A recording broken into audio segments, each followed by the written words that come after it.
Good morning, students. Today we are discussing about alter and update command. First, we will discuss about alter command. Alter is a DDL command used to change structure of table database. तो ये आपके command जो है table के structure को change करता है। वहाँ पे डेटाबेस में कुछ चेंजेस करने हैं, कुछ परमिशन ऐड करनी, तो उसके लिए यूज करते हैं हम alter command and to add new column and new constraint. Column अगर आपको लगता है कभी आपने पहले स्टार्टिंग में कॉलम ऐड करना भूल गए या बाद में आपको ऐड करना है कुछ कॉलम, तो उसके लिए यूज करते हैं हम आपके ऑल्टर कमांड। तो न्यू कॉलम अगर आपको ऐड करना है तो उसके लिए अगर आप प्राइमरी की लगाना भूल गए, फॉरेन की यूज करना भूल गए, तो उस केस में भी हम ऑल्टर कमांड यूज करते हैं। फोर्थ, तो आपको अगर कॉलम को ड्रॉप करना है, आपको लगता है कि अनयूजुअल कॉलम आपने ऐड कर दिया, तो उसको ड्रॉप करना है, तो उसके लिए भी हम यूज करते हैं ऑल्टर कमांड। अगर कंस्ट्रेंट्स को भी आपने गलत लगा दिया, प्राइमरी की कॉलम कुछ और था, आपने कुछ और लगा दिया, अब आपको चेंज करना है, उस केस में भी आप कंस्ट्रेंट्स ड्रॉप कर सकते हैं यूजिंग DDL कमांड ऑल्टर। तो alter DDL command that means data definition language command.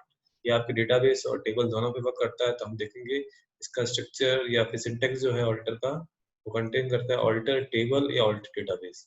तो वहाँ पे आता है ऑल्टर टेबल, क्योंकि ये दोनों पे वर्क करता है। अपडेट डेबल कमांड है वहाँ पे, वर्क ऑन टेबल, क्योंकि यहाँ पे अपडेट टेबल का नाम डायरेक्ट आ जाता है, तो ओनली टेबल पे वर्क करती है। तो ये चेंज करती है जो भी रो में वैल्यूज हैं उनको चेंज कर, दैट मीन्स ये वैल्यू पे वर्क करता है, तो वैल्यू अपडेट करनी है तो उसके लिए update command. But alter command आपके कॉलम को ऐड करना है, डिलीट करना है, कंस्ट्रेंट्स ऐड करने हैं वहाँ पे आपको, कि कभी यूनिक अप्लाई करना है, यूनिक नहीं लिखा पहले, अगर आपको साइज चेंज करनी है रेड कॉलम की, तो उसके लिए भी यूज करते हैं हम ऑल्टर। बट जो अपडेट कमांड है वो ओनली वैल्यूज अपडेट करेगा और इसके अलावा कुछ नहीं। देन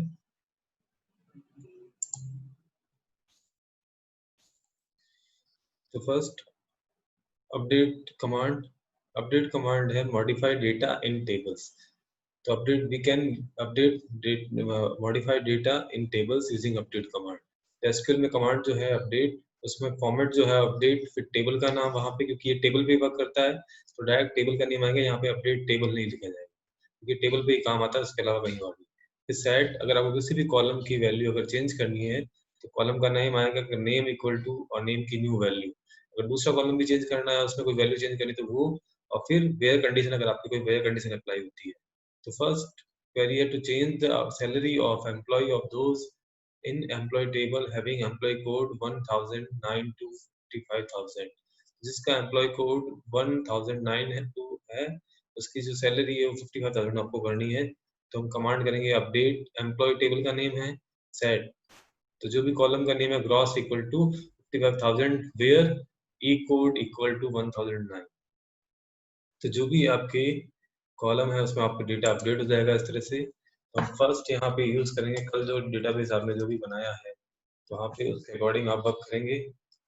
सेलेक्ट करके हम देख लेते हैं, सेलेक्ट स्टार फ्रॉम एम्प्लॉय, क्योंकि आपको एक ही टेबल बनाते हैं उसको याद रखें, लर्न करें वहाँ पे, और लिख के भी रखें कहीं पे कि नेक्स्ट टाइम अगर आपको टेबल क्रिएट करनी है तो आपको पता हो कि आपने कौन कौन सी टेबल बनाई, किस डेटाबेस में बनाई है, तो आप लिख लें कॉपी के अंदर और याद रखें वहाँ पे, क्योंकि आपको हर बार न्यू टेबल बनाने की रिक्वायरमेंट नहीं है प्रैक्टिस के लिए। और सेकंड, यहाँ पे अब अपडेट करना है मुझे, जैसे यहाँ पे 1006 जो है श्रीकांत, उसकी सैलरी 70,000 की जगह 90,000 करनी है, तो उस केस में हम यूज करेंगे अपडेट, सीधा टेबल का नाम आएगा, जो भी आपके टेबल का नाम है एम्प्लॉय सेट, जो भी वैल्यू आपको सेट करनी है, कॉलम की करनी है, उस कॉलम का नाम आ जाएगा सैलरी। अब देखेंगे हम, तो यहाँ पे जो सैलरी है वो स्मॉल में है, तो हम स्मॉल में लिखेंगे सैलरी इक्वल टू, जो भी वैल्यू है 90,000 आपको भरनी है, 90,000 वेयर श्रीकांत की करनी है, तो हम लिखेंगे ई नेम इक्वल टू श्रीकांत और ई कोड इक्वल टू, तो ई कोड लिख देते हैं हम, E code equal to E 106 double quotes में एंटर, तो लिखा हुआ आएगा रो मैच 1 चेंज 1 और मॉर्निंग। अब वापस हम अपडेट सेलेक्ट कमांड यूज करेंगे, हम देखेंगे श्रीकांत की जो सैलरी है वो 90,000 अपडेट हो गई है। तो ये ओनली डेटा बेस में टेबल के अंदर डेटा आपके चेंज करेगा, यहाँ पे कॉलम में जो वैल्यू थी श्रीकांत की सैलरी वो अपडेट हुई, बाकी कुछ चेंज नहीं हुआ। तो ये आपको ध्यान रखना हमेशा।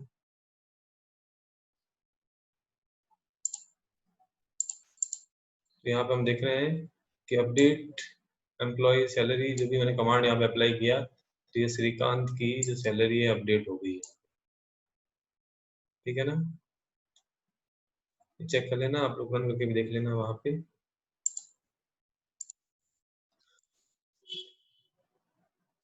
Update more than one column, अगर आपको एक से ज्यादा कॉलम अपडेट करने तो update employee set gross equal to 5800, grade equal to B2 और वेरी गुड। तो आप मोर देन वन कॉलम, जितने भी कॉलम है कॉमा कॉमा करके सेट के बाद में लिखते जाना है आपको। अब कई बार होता है कि आपको सैलरी 1000 रुपीज से अपडेट करनी है सारे एम्प्लॉय की, तो यहाँ पे अगर मुझे सारे एम्प्लॉय की अगर मुझे सैलरी अपडेट करनी है,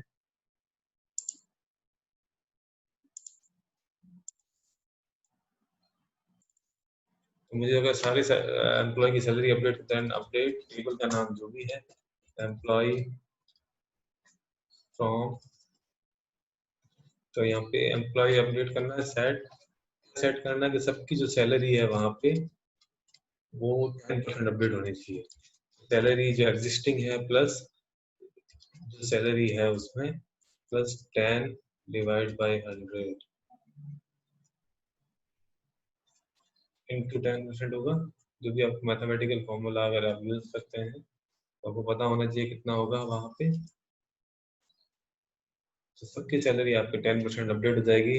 अब हम देखेंगे वापस सिलेक्ट स्टार करके, तो आप देखेंगे कि सबकी सैलरी जो है 10% इंक्रीज हो गई है। तो उस केस में हम इस तरह से सैलरी अपडेट करेंगे, सबकी करनी है। अगर आपको पर्टिकुलर एक केस में अपडेट करनी है तो you should use where clause, कौन से एम्प्लॉय कोड की I name equal to Shrikant है तो श्रीकांत की अपडेट होगी। तो उस केस में भी आपको ध्यान रखना है वहां पे क्या अपडेट करना है। तो double the salary of employee having grade as A1 और A2, अगर ग्रेड A1 है या A2 है तो उनकी ग्रॉस सैलरी जो डबल करनी तो मल्टीप्लाई हो जाएगा 2 से डबल हो जाएगी उनकी। तो change the grade to A2 for those employee whose employee code is 1004 and name is Neela. तो दोनों केस आ रहे हैं वहां पे कि एम्प्लॉय कोड 1004 भी होना चाहिए और नेम अगर नीला है तो उस केस में भी आपके update employee set grade equal to A2 where code equal to 1000 and that means update command जो है हमेशा आपके वर्क करता है only for updating data, changing data, to change the value in row, तो उसके लिए यूज करते हैं। और ये टेबल पे वर्क करता है तो आपको ध्यान रखना है कि क्या चीज क्या है, अपडेट कमांड कहाँ यूज आएगा, अल्टर कहाँ आएगा। तो अपडेट में टेबल का नाम डायरेक्ट अब हम यूज करते हैं अल्टर कमांड। तो alter table command is use to alter table command is use to change definition of existing table. To use to change definition of existing, that means adding new column, deleting new columns, adding constraints, deleting constraints। तो यहाँ पे first देखते हैं adding column to a table, modifying column definition of a table।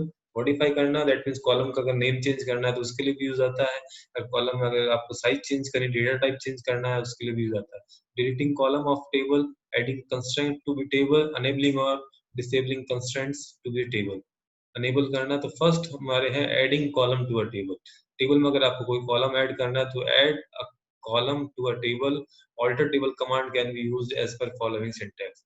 तो alter table, then table का नाम आएगा, फिर ऐड आपको जो भी कॉलम करना है वो कॉलम, डेटा टाइप, उसकी साइज, कंस्ट्रेंट्स, यूनिक जो भी आपको अप्लाई करना है वो।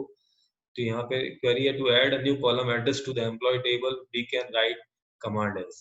तो आपको एड्रेस, तो alter table employee add address varchar, तो हमें यहाँ पे एड्रेस कॉलम को ऐड करना है इस केस में।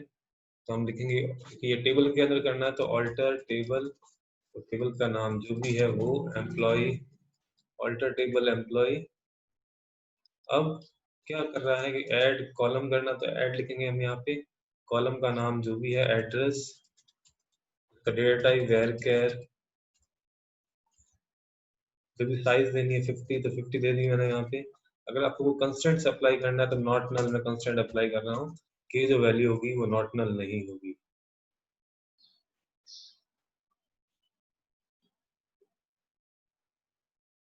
अब देखो मैंने नॉट नल अप्लाई कर दिया क्योंकि जैसे ही मैं न्यू कॉलम ऐड करता हूँ यहाँ पे तो सारी वैल्यू तो नल ही होगी, और नल वाली वैल्यू ये एक्सेप्ट नहीं करेगा, not null is not accepted. तो हमें फर्स्ट टाइम तो इसको नल के साथ एक्सेप्ट करना है। तो एड्रेस पहले से ही बन गया है, सेलेक्ट स्टार फ्रॉम एम्प्लॉय। हम देखते हैं एड्रेस में सारी वैल्यूज जो है कुछ भी वैल्यूज आपके अपडेट नहीं है।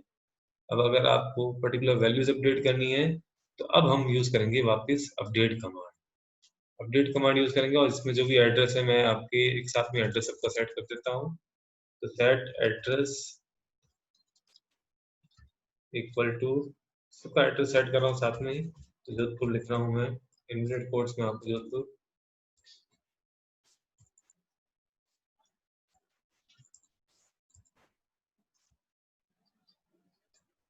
एड्रेस इक्वल टू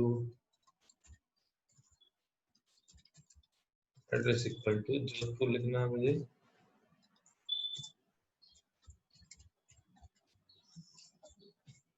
तो हम देखेंगे यहाँ पे सारे जो एड्रेस है वो जोधपुर हो गया है यहाँ पे। अब अगर आपको पर्टिकुलर किसी का अपडेट करना है, चेंज करना है, तो आप वहाँ पे जैसे मुझे अपडेट करना है यहाँ पे जोधपुर से जयपुर करना है किसी का एड्रेस, वेयर ई नेम जो है राम है, तो इक्वल टू आ जाएगा वहाँ पे RAM राम। तो हम यहाँ पे वापस देखेंगे तो जहाँ पे भी राम था वहाँ पे जयपुर सेट हो जाएगा। तो आप इस तरह से अपडेट कर सकते हैं। ऑल्टर में हमने कॉलम पहले ऐड किया, जहाँ पे कंस्ट्रेंट्स में डाला मैंने नॉट नल। तो हम यहाँ पे देखेंगे डेस्क एम्प्लॉय, डिस्प्ले करेंगे टेबल को टेक्स्ट एम्प्लॉय। हम देखते हैं यहाँ पे नल वैल्यू को नो लिख दिया उसने, तो एड्रेस में हमारी नल वैल्यू सेट नहीं होगी, इसलिए इसने ब्लैंक छोड़ दिया था, वहाँ पे नल नहीं लिखा था।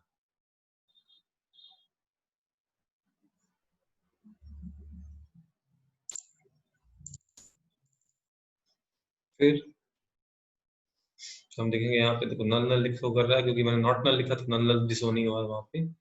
तो however, if you specify not null constraints while adding a new column, MySQL adds the new column with the default value of data type. Integer type it will add 0, for character type it will add a space and so on.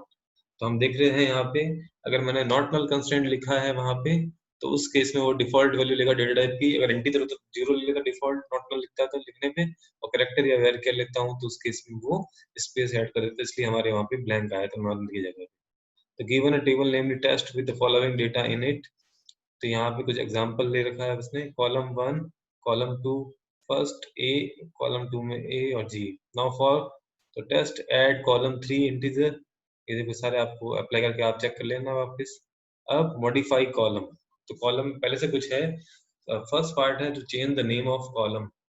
तो अगर column name and data type of column can be change as per following. तो old column name, new column name, फिर उसका new data type आएगा। अगर आपको कोई भी कॉलम का डेटा नेम आपको चेंज करना तो उसके लिए कमांड है चेंज यूज करोगे वहां पे। तो हम यूज करेंगे चेंज, किसी भी कॉलम का अगर आपको नेम चेंज करना है तो उस केस में तो हम यहाँ पे कमांड लगाते हैं, ऑल्टर कमांड यूज करना है हमें। तो पुराना वाला ऑल्टर कमांड वापस दे देता हूँ मैं, ऑल्टर टेबल अपडेट। अब आपको नेम चेंज करना तो चेंज आएगा, फिर ओल्ड टेबल नेम ई नेम,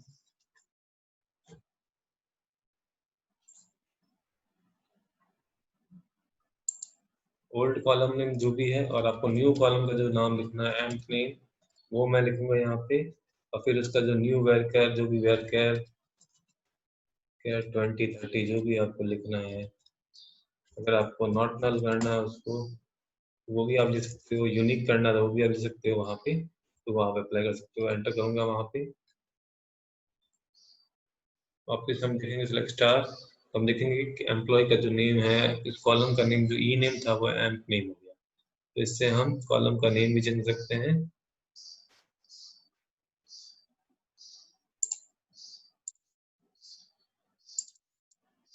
अब if only data type of column need to be change, अगर आपको डेटा टाइप चेंज करना है तो अल्टर टेबल मॉडिफाई करेंगे हम वहाँ पे। तो डेटा टाइप वाले केस में हम ओनली डेटा टाइप वाला पोर्शन लिखेंगे, तो मॉडिफाई कर रहे हैं हम वहाँ पे डेटा टाइप को। चेंज तो नेम चेंज के लिए है। अब अगर आपको डेटा टाइप में कुछ साइज चेंज करनी है, डेटा टाइप चेंज करना है, तो मॉडिफाई जो भी आपके है ई नेम, ई नेम नहीं है अब वो हो गया एम्प नेम, उसकी अगर साइज चेंज करनी है आपको तो उस केस में आप लिखोगे यहाँ पे वेयर कैर, पहले उसकी साइज जो है वहाँ ऊपर देखेंगे तो वहाँ पे साइज है 20 और मैं 30 कर रहा हूँ उसकी साइज। तो उस केस के लिए भी हम मॉडिफाई यूज करेंगे और ये एंटर कर दूंगा तो ये आपके देखेंगे। हम वापस इसको अप्लाई करते हैं तो साइज यहाँ पे बढ़ गई है, तो मैं लिखूंगा डेस्क एम्प्लॉय। तो हम देखते हैं एम्प्लॉय नेम की साइज जो है वेयर किड्स 30 हो गई है वहाँ पे। तो इस तरह से हम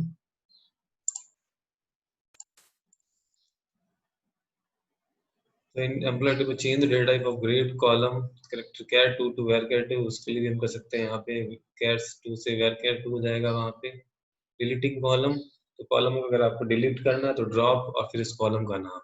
अगर आपको जो भी कॉलम डिलीट करना है तो उसके लिए ड्रॉप और फिर उस कॉलम का नाम। जैसे मुझे यहाँ पे ड्रॉप करना है कॉलम वापस एड्रेस को, तो मैं यहाँ पे ऑल्टर टेबल कमांड जो भी है ऑल्टर टेबल कमांड यूज करूंगा। मॉडिफाई जहाँ पे आ गया वहाँ पे लिखूंगा ड्रॉप और फिर जो भी कॉलम का नाम है एड्रेस वो लिखा एंटर किया। आपके वापस हम करते हैं सिलेक्ट स्टार, तो हम लिखेंगे एड्रेस कॉलम वापस से रिमूव हो गया है वहाँ पे। तो ड्रॉप कॉलम से कॉलम ड्रॉप हो जाएगा, जो भी कॉलम की रिक्वायरमेंट आपको नहीं है तो ड्रॉप हो जाएगा वहाँ। अब एडिंग और removing constraint to a table, अगर आपको कोई टेबल में कंस्ट्रेंट्स आपको ऐड करने हैं उसके लिए तो ऑल्टर टेबल, टेबल का नाम आ जाएगा, ऐड प्राइमरी की और फिर प्राइमरी की कॉलम का नाम। अगर आपको फॉरेन की ऐड करनी है तो उसके लिए रेफरेंसेस वाला पार्ट फॉरेन की, कॉलम नेम ऐड फॉरेन की, column name, references, parent table, primary की और पेरेंट टेबल। तो ये आपको मैं आगे बता दूंगा कैसे आपको फॉरेन की ऐड करनी है। फिर कंस्ट्रेंट्स आपको ड्रॉप करने तो उसके लिए ड्रॉप प्राइमरी की, डायरेक्ट आपकी प्राइमरी की ड्रॉप हो जाएगी, ड्रॉप फॉरेन की ड्रॉप हो जाएगी। और ये तो है वहाँ पे सेट करने के लिए फॉरेन की चेक्स इक्वल टू 0 और 1 के लिए, उसके लिए यूज करते हैं हम यहाँ पे ये। तो मैं आपको ड्रॉप, क्योंकि हमारे पास पहले से ही प्राइमरी की फील्ड है, अगर मैं देखता हूँ टेबल के अंदर तो मेरे पास प्राइमरी की फील्ड है यहाँ पे ई कोड, उसका मैं पहले ड्रॉप कर दूंगा और फिर वापस अप्लाई कर देंगे। तो ऑल्टर टेबल जो भी कमांड है, तो ऐड कर रहे हैं हम कंस्ट्रेंट, तो ऐड नहीं कर रहे हैं अभी, हम ड्रॉप करेंगे, ड्रॉप प्राइमरी की।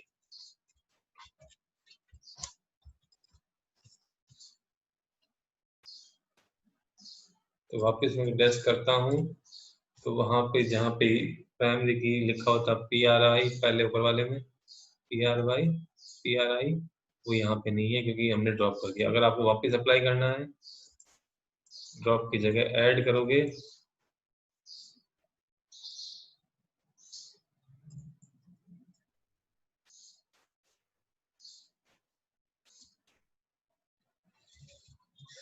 ऐड करेंगे और फिर बाद में जहाँ पे प्राइमरी की लिखा हुआ है उसके बाद में ब्रैकेट के अंदर उस कॉलम का नाम, ई कोड है वहाँ पे उसका नाम और एंटर, तो आपके वो आपके शो कर देगा।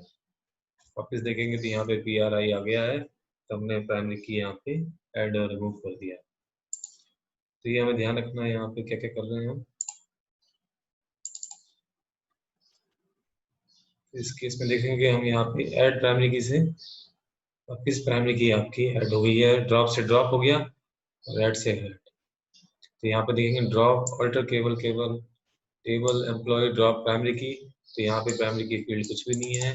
तो प्राइमरी की पहले से जो अप्लाई कर रखी थी प्राइमरी की यहाँ पे वो आपकी ड्रॉप हो गई है और यहाँ पे प्राइमरी की वापस आपने ऐड कर दिया यहाँ पे प्राइमरी की और उसको टेबल का उस कॉलम का नाम टेबल के अंदर, तो वो कॉलम आपकी वापस प्राइमरी की बन जाए। तो आज के लिए इतना ही।